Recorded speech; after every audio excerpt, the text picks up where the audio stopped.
جس نے قرآن کو کھول کر نہیں دیکھا، راتوں کی تنہائیوں میں اس کی تلاوت نہیں کی، اس کے پیغام کو نہیں سمجھا، تو یہ آنکھیں اس لیے رب نے دی تھی کہ اس سے میرا قرآن پڑھو، تو قیامت کے دن وہ شخص نابینا اٹھایا جائے۔ میرے حضور نے ارشاد فرمایا کہ راتوں کی تنہائیوں میں اٹھ اٹھ کے قرآن پڑھا کرو اور قرآن پڑھتے ہوئے رویا کر۔ پھر کہا فَإِن لَمْ تَبْكُوا فَتَبَاكُوا، اگر رونا نہ آئے تو رونے کی کوشش کیا کر۔ حضرت داتا گنج بخش علی حجویری سے ایک مرید نے پوچھا حضرت اگر رونے کی کوشش کریں پھر بھی رونا نہ آئے، فرمایا مقدر پہ رویا کر، اتنے تنگ دل ہو گئے ہو۔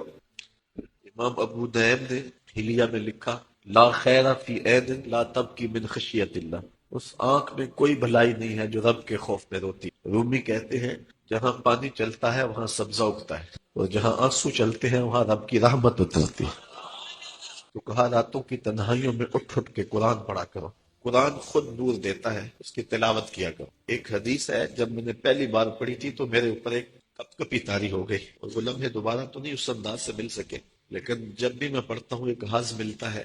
فرمایا قرآن یہ اللہ کی وہ لٹکتی ہوئی رسی ہے جس کا ایک سرا تمہارے ہاتھ میں ہے اور دوسرا سرا تمہارے رب کے ہاتھ میں۔ کرنٹ لگتا ہے کہ یہ وہ قرآن ہے جس کا ایک سرا رب کے ہاتھ میں ہے تو دوسرا سرا تمہارے ہاتھ میں ہے۔ تو کہا قرآن ڈائریکٹ فیض دے گا، قرآن ڈائریکٹ نور دے گا۔ علامہ اقبال نے اپنے ایک ملنے والے کو خط لکھا، کہا ترجمہ نہیں بھی آتا تو پھر بھی تلاوت کرو، خالی تلاوت کرنے والے کے قلب کا تعلق حضور کے دل سے جڑ جاتا۔ سیارہ ڈائجسٹ کا ایک قرآن نمبر چھپا تھا، اس میں ایک شخص کی کہانی لکھی کہ قبر کھودتے اس کی قبر کھل گئی، لوگوں نے دیکھا کہ قبر میں روشنی ہے اور کفن بھی میلا نہیں ہوا، اور وہاں گلاب اگے ہوئے ہیں جس کی خوشبو سے ماحول میں عطر پھیلا ہے۔ تو لوگ اس نشان پہ صاحب قبر کا گھر تلاش کرتے رہے، اس کی بیوہ سے ملاقات ہو گئی اگرچہ وہ بہت زیادہ بوڑھی ہو چکی۔ پوچھا تیرے شوہر کا کیا عمل ہے کہ ہم نے اس کی قبر میں روشنی بھی دیکھی ہے اور خوشبوئیں بھی دیکھی؟ اس نے کہا میرا شوہر ایک دیہاتی شخص تھا، مجھے کوئی اس کا ایسا عمل نظر نہیں آتا، ہاں یہ مجھے یاد ہے کہ وہ قرآن مجید تو نہیں پڑھا تھا لیکن اس کتاب سے محبت اسے بڑی تھی، اور صبح جب نماز پڑھنے جاتا تو لوگ قرآن مجید کھول کے بیٹھتے تو اسے بڑا دکھ ہوتا کہ میں بھی قرآن پڑھا ہوتا تو مجھے بھی یہ برکت نصیب ہوتی۔ اب گھر آتا تو اس کے قدم بوجھل ہوتے، گھر آ کے طاق پہ پڑے ہوئے قرآن مجید کے نسخے کو اٹھاتا اور کھولتا اور ایک ایک سطر پہ انگلی رکھتا اور کہتا مالک مجھے نہیں پتا یہ کیا لکھا ہے لیکن جو لکھا ہے سچ لکھا ہے۔ پھر نیچے آ جاتا، کہتا مالک مجھے نہیں پتا یہ کیا لکھا ہے، میری بدقسمتی کہ مجھے نہیں پتا، لیکن جو لکھا ہے سچ لکھا ہے، تیرا کلام ہے۔ انگلیاں پھیرتا جاتا اور یہ کہتا چلا جاتا یہ بھی حق ہے، یہ بھی حق ہے، یہ بھی حق ہے اور یہ بھی حق ہے۔ تو آج اس کی قبر میں جو اجالے پھیلے ہوئے ہیں تو اس قرآن کی محبت کی وجہ سے ہے۔ اللہ ہم سب کی قبروں میں روشنیاں کر، کیونکہ ہماری تحریک قرآن مجید کی تحریک ہے تو اللہ کی کرم نوازیاں ہو جائیں۔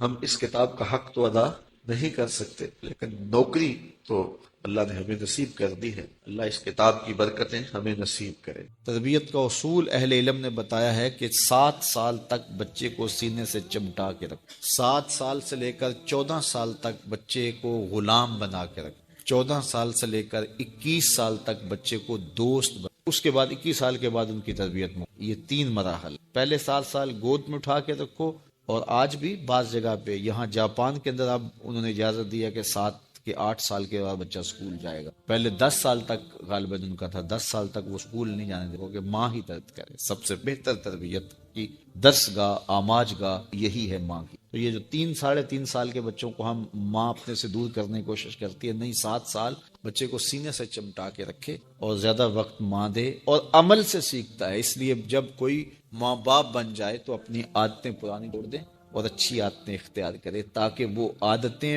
اولاد کے اندر منتقل۔ الوالد سر لابیہ، عمومی قاعدہ یہ کہ والدین کا عکس ہوتی ہے اولاد، والدین کا راز ہوتی ہے۔ بہت سارے لوگ آتے ہیں ہمارے پاس، جناب یہ ہمارے بچوں کو کوئی تعویذ دے دو، کوئی ان کے لیے دم کر دو، ان کو اپنا مرید بنا لو، ان کو اپنے پاس رکھ لو، ان کو اپنی صحبت میں رکھو، یہ نماز بھی نہیں پڑھتا، چلو ہم نہیں پڑھتے تو یہ تو پڑھے۔ تو میں کہتا ہوں جب آپ نہیں پڑھتے تو یہ کیوں پڑھے؟ یہ کیسے؟ یہ اصول یہ ہے کہ آپ کریں گے تو یہ کرے گا، لیکن آپ کہتے ہیں کہ ہم نہیں کرتے یہ تو کرے۔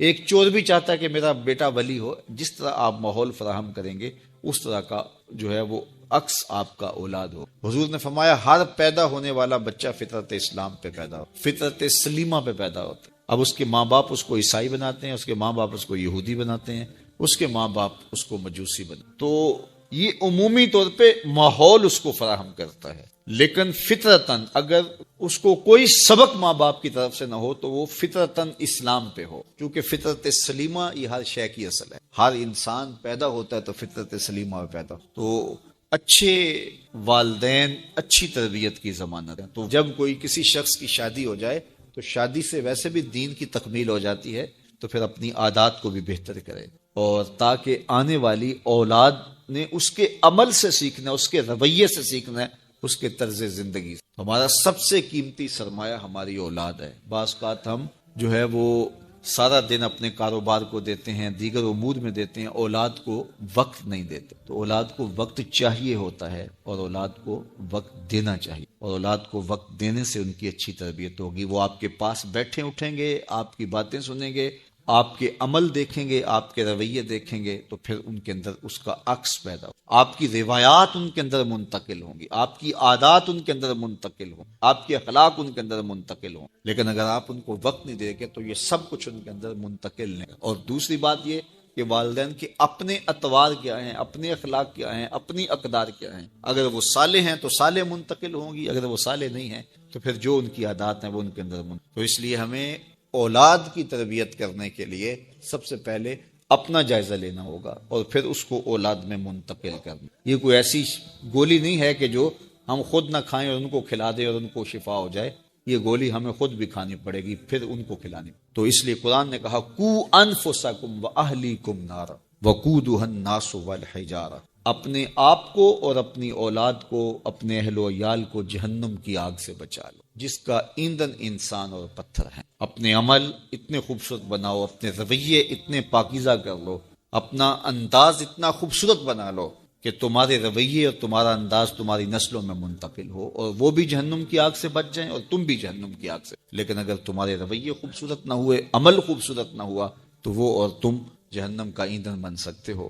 اللہ ہمیں اپنی اولاد کی صالح تربیت کی توفیق عطا کرے۔ اولاد کی تربیت میں سب سے اہم چیز کیا ہے؟ ہم سمجھتے ہیں کہ تربیت میں ہماری گفتگو اثر انداز ہو، ہم دلائل کے انبار لگا دیں گے اور اولاد کو قائل کریں۔ اولاد قائل کرنے سے نہیں سیکھتی، اولاد آپ کے عمل سے۔ ہم کہتے ہیں اولاد جب بڑی ہوگی، جب سمجھدار ہوگی تو پھر ہم ان کی تربیت کرنے لگیں گے، لیکن اس وقت وہ اس مرحلے سے نکل چکی۔ ماں باپ یہ سمجھتے ہیں ابھی تو یہ بولتے بھی نہیں ہیں، ابھی جو ہم کہتے ہیں وہ سمجھتے بھی نہیں، لیکن جو آپ کر رہے ہو اس کو سیکھتے ضرور۔ جو نابینا ہوتا ہے اس کی آنکھیں نہیں ہوتی، لیکن دیگر اس کے حواس زیادہ کام کر رہے۔ جب بچہ بول نہیں رہا ہوتا اور بچہ جب سمجھ نہیں رہا ہوتا تو اس کی کاپی کرنے کی جو حس ہوتی ہے، نقل کرنے کی جو حس ہوتی ہے، وہ بہت زیادہ ہوتی۔ تو وہ وقت ہوتا ہے اولاد کو سکھانے کا۔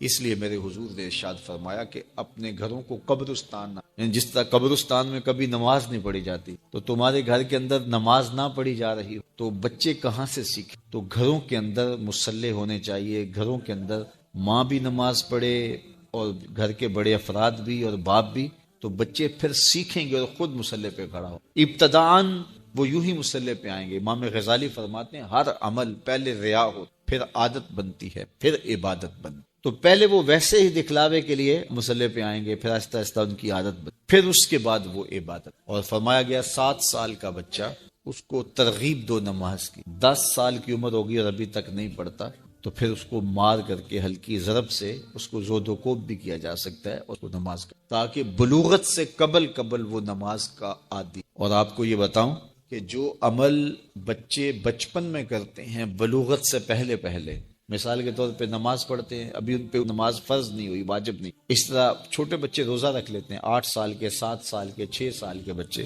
روزہ رکھ رہے ہوتے ہیں۔ پھول جیسے بچے دوپہر کو کملا جاتے ہیں تو مائیں پریشان ہو جاتی ہیں، تو وہ انہیں بعض اوقات خلوت میں لے جا کے کہتی ہیں کہ یہ دودھ پی لو، یہ چیز لے لو، کوئی دیکھ نہیں رہا، تو وہ بچے مانتے نہیں کہ نہیں ہمارا اللہ دیکھ، ہم نے روزہ نبھانا ہے۔ تو وہ شام کے وقت کتنے بے دل سے ہوئے ہوتے ہیں، لیکن اس کے باوجود روزہ نبھا جاتے۔ اس طرح عمرہ کرتے ہیں بچے، حج کرتے ہیں بچپن کے اندر، اسی طرح جو ہے وہ نمازیں پڑھتے ہیں اور دیگر نیک عمل کرتے ہیں، تو وہ ابھی تو نہ ان کے لیے نماز واجب ہوئی، نہ ان کے لیے روزہ واجب ہوا، تو وہ بچے بلکہ شب بیداریاں کرتے ہیں، راتوں کو جاگتے ہیں بچے، یہ حفظ القرآن جو بچے کر رہے ہوتے ہیں تو یہ اتنی زیادہ محنت کر رہے ہوتے ہیں کہ آدھی آدھی رات اٹھ کے تو اپنا سبق یاد کر رہے ہوتے ہیں اور سارا دن قرآن مجید پڑھ رہے ہوتے ہیں۔ اس طرح سے نظامی کے بچے جو ابھی نابالغ ہوں، تو جو بچے ابھی بالغ نہیں ہوتے تو جو عمل کرتے ہیں وہ نمازیں ہیں، روزے ہیں، حج ہے، عمرہ ہے یا کوئی اور نیک عمل ہے، سارے کا سارا ثواب ماں باپ کے نامہ اعمال میں درج ہوتا ہے۔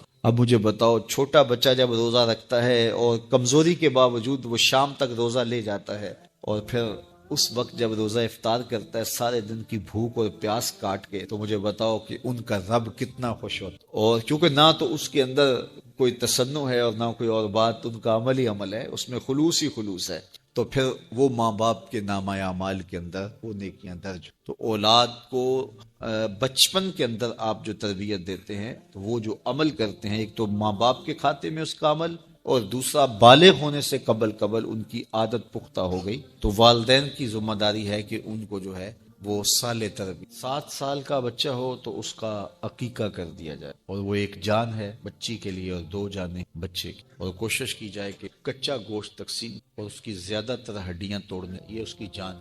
آپ اس کو دعوت کے طور پہ لوگوں کو گھر بلا کر کے بھی کھلا سکتے، لیکن بہتر یہ ہے کہ وہ کچا تقسیم، یہ صدقہ نافلہ کی طرح ہوتا ہے، قربانی کی، امیر غریب سارے۔ عقیقہ جو ہے وہ بچے کا یہ سنت ہے، اور 7ویں دن اس کے بال بھی اتروا دیے جائیں، اور بال اتروا کے سر پہ زعفران یا کوئی چیز مل دی جائے، اور بالوں کے وزن کے برابر چاندی خیرات، اور 7ویں دن ہی بچے کا کوئی اچھا سا نام رکھ دیں۔ اللہ کو جو محبوب ترین نام ہے وہ عبداللہ اور عبد الرحمن، تو یہ عبد کی اضافت کے ساتھ اسماء باری میں سے کوئی نام رکھ دیا جائے، اور اللہ کے ناموں پر جب نام رکھا جائے تو پکارتے ہوئے عبد کی اضافت کے ساتھ ہی پکارا جائے۔ اگر نام عبد الرحمن رکھا ہے تو رحمان صاحب نہ کہیں، عبد الرحمن ہی۔ عبد الغفار رکھا ہے، عبد الجبار رکھا ہے، عبد الرحیم رکھا ہے، رحیم صاحب جبار صاحب، بلکہ اس کو عبد الرحیم جبار کے ہی پکارے پورے نام سے۔ یا پھر فرمایا سمو بے اسمی، اپنی اولاد کا نام میرے نام رکھو، حضور کے اسماء مبارکہ کے ناموں سے اپنی اولاد کا نام، اپنے بیٹے کا نام محمد رکھا جائے یا احمد رکھا جائے، یا حضور کے مبارک اسماء میں سے کوئی نام اپنی اولاد کا رکھا۔ اسی طرح اپنی بیٹیوں کے نام حضور کی بیٹیوں کے نام پہ رکھیں، حضور کی ازواج کے نام، اور اسی طرح صحابیات کے نام پہ رکھیں۔ تو حضور کے نام پہ اپنی اولاد کا، فرمایا کہ جس کا نام تم محمد یا احمد، اس کی پھر تکریم بھی، اس کی عزت بھی کرو کہ اس کا نام میرے حضور کے نام۔ ایاس کا بیٹا، اس کا نام محمد تھا، اور محمود غزنوی کی وہ خدمت کیا کر۔ ایک دن بادشاہ نے پکارا، ایاز کے بیٹے میری بات سنو۔ خیر اس نے جو خدمت تھی وہ پیش کی، تو اپنے باپ کو بتایا کہ آج بادشاہ سلامت نے مجھے محمد پکارنے کی بجائے ایاز کے بیٹے کہہ کے، تو جب نام سے ہٹ کے پکارا جائے تو یہ ناراضگی کا اظہار ہوتا ہے، تو کہا کہ پتہ نہیں بادشاہ مجھ سے ناراض ہو گئے۔ تو ایاز آیا، ہاتھ باندھ کے عرض کی، بادشاہ سلامت، بیٹے سے کوئی بے ادبی ہو گئی ہے؟ بادشاہ نے کہا کیا ہوا؟ کہا آج اس کو پکارتے ہوئے آپ نے اس کے نام کی بجائے ایاز کے بیٹے کہہ کے۔ تو بادشاہ سلامت کہنے لگے میں نے آج تک لفظ محمد بے وضو نہیں کہا، تو آج میرا وضو نہیں تھا، اس لیے پکارنے کے لیے مجھے ایاز کا بیٹا کہا۔ علماء نے لکھا ہے جس دسترخوان پہ محمد نام کا بیٹا ہوگا وہاں بے برکتی نہیں آ سکتی، وہاں رحمتوں کا نزول ہو۔ یہ آج کل جو رواج ہے کہ اولاد کا ایسا نام رکھا جائے جو منفرد ہو اور آج تک سنا نہ گیا ہو۔ بعض طات لوگوں کو یہ شوق مہمل نام رکھنے پر آمادہ، کئی نام ہم سنتے ہیں کہ ان کا کوئی معنی و مطلب ہی نہیں، اور وہ بچے کا یا بیٹی کا نام رکھا ہوا ہوتا۔ ایک صاحب نے اپنی کا نام رکیبہ رکھا، تو میں نے کہا کہ کیا نام؟ رکیب اور رکیبہ تو بڑے معیوب سے لفظ، تو وہ کہنے لگا کہ قرآن میں رکیبہ کا لفظ نے کہا وہ کس معنی میں آیا؟ تو دوسری بات یہ ہے کہ قرآن میں تو اور بھی بہت سارے، ابلیس کا لفظ اور بھی لفظ ہے، تو یہ نہیں ہے کہ قرآن میں آ گیا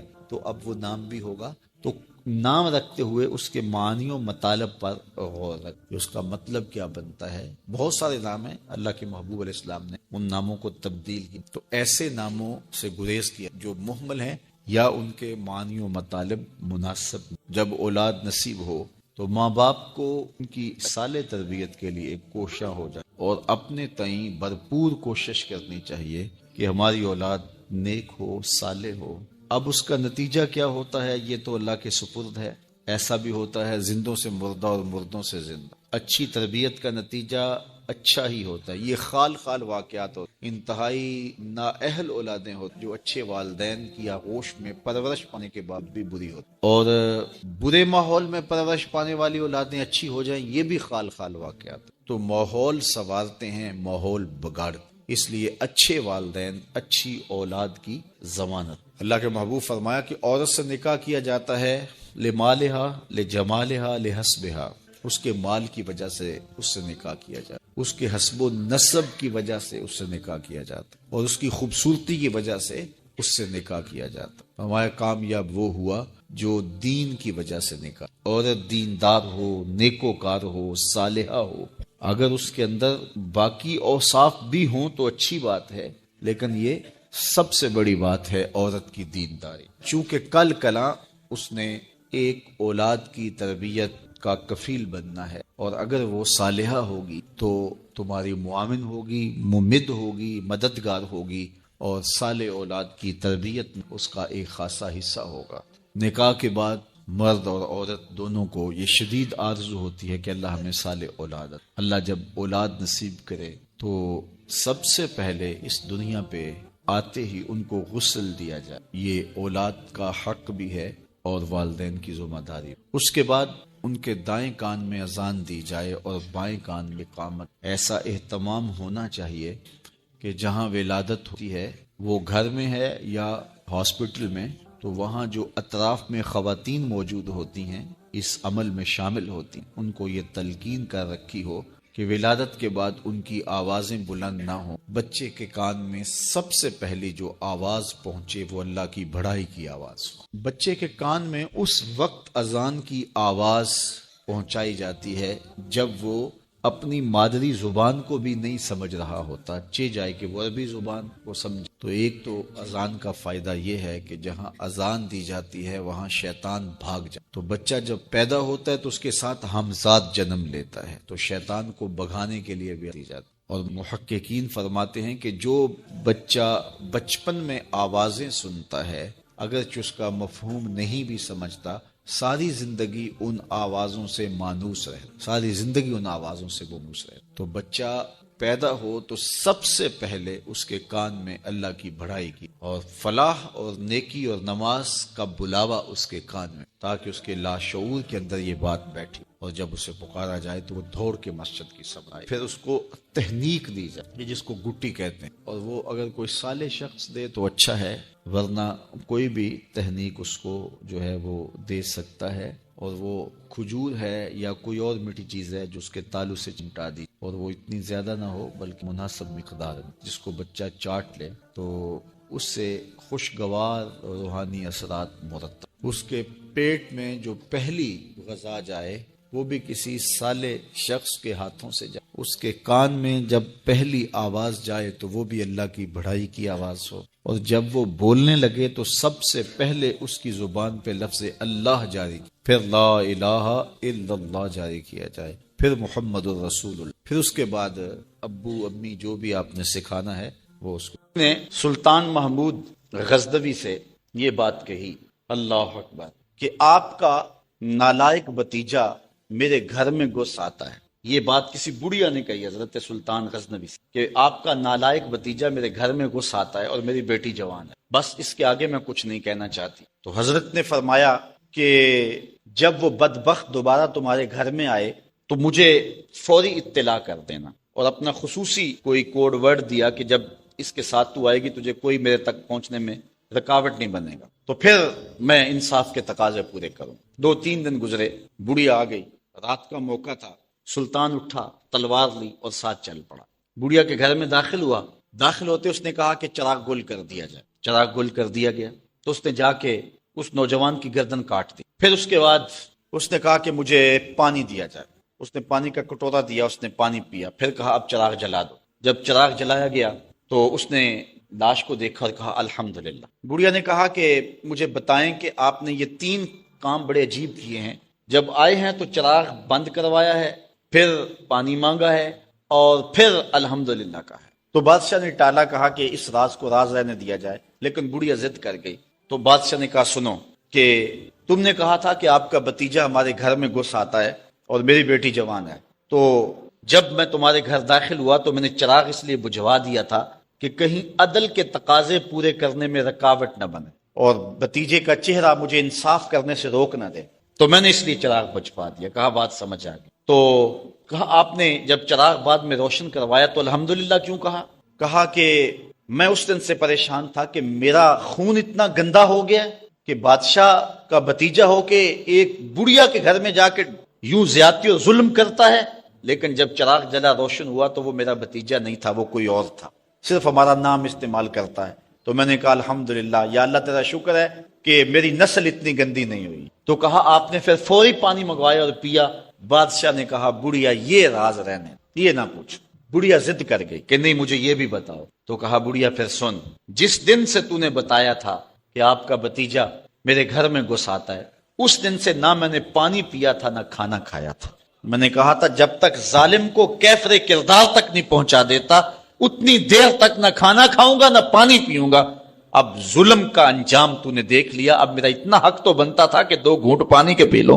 تو آج نام بھی تو انہی کا باقی ہے، آج ذکر بھی تو انہی کا باقی۔ جن لوگوں نے عدل و انصاف کے بخیے دھیڑ کے رکھ دیے پھر حرف غلط کی طرح مٹ جاتے ہیں، ان کی قبروں کے نشان بھی باقی نہیں رہتے۔ دنیا کے اوپر کتنے لوگ تھے، رضا شاہ پہلوی دیکھ لیں، ایران کا شہنشاہ ایران دیکھ لیں، کہ پھر بعد میں دیکھیے کہ ان کو قبر کے لیے جگہ نہیں مل رہی۔ تو جنہوں نے عدل کیا، جنہوں نے انصاف کیا، تو زمانے کے اوپر نام انہی کا رہتا ہے، اور کسی ملک میں کسی جگہ پہ عدل و انصاف سے ہی ملک اور وطن قائم رہتے ہیں۔